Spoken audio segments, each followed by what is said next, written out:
వాళ్ళకి సూక్ష్మ రూపం అనే కాదు, వాళ్ళకి నచ్చిన రూపాన్ని ధరించే శక్తి ఉంటుంది. సో విష్ణుమూర్తి మోహిని అవతారంలో వచ్చినప్పుడు, మోహిని రూపం దాల్చినప్పుడు శివుడు మోహిని వాళ్ళ ప్రేమ వలన అయ్యప్ప పుడతారు అనేది పురాణ కథ. సో ఇట్లాంటి కథను ఆయన కథ గురించి తెలుసుకోకుండా, దీని సారాంశాన్ని అర్థం చేసుకోకుండా, ఆయన యొక్క భావజాలంలో ఉండేసి ఆయన తెలిసి తెలియక అనవసరంగా వ్యాఖ్యలు చేయడం వల్ల ఆయనకు చాలా ఇబ్బందులు ఎదురయ్యాయి. అంటే అతను నేను వ్యక్తిగతంగా విమర్శించదలుచుకోలేదు, బట్ ఎదుటి వాళ్ళ ముఖ్యంగా హిందువుల మనోభావాలను గౌరవించాలనేది నేను అతను చెప్పదలుచుకున్నాను.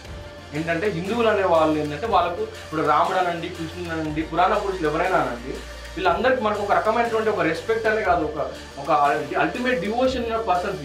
ఇప్పుడు ఎవరైనా మీకు తెలిసే ఉంటుంది, ఆల్రెడీ కత్తి మహేష్ ఒకసారి శ్రీరాముడు గురించి విమర్శ చేసినప్పుడు ఎట్లాంటి ఇంపాక్ట్ జరిగిందని మీకు తెలిసే ఉంటుంది. అంటే మనకు నచ్చిన మనం నమ్మిన నిజం కోసం నువ్వు పోరాడేటప్పుడు, నువ్వు నమ్మిన సిద్ధాంతం కోసం నేను నిలబడ్డప్పుడు ఎదుటి వ్యక్తుల మనోభావాలను కూడా గౌరవించడం నేర్చుకోవాలి. అదొక కనీస ధర్మం.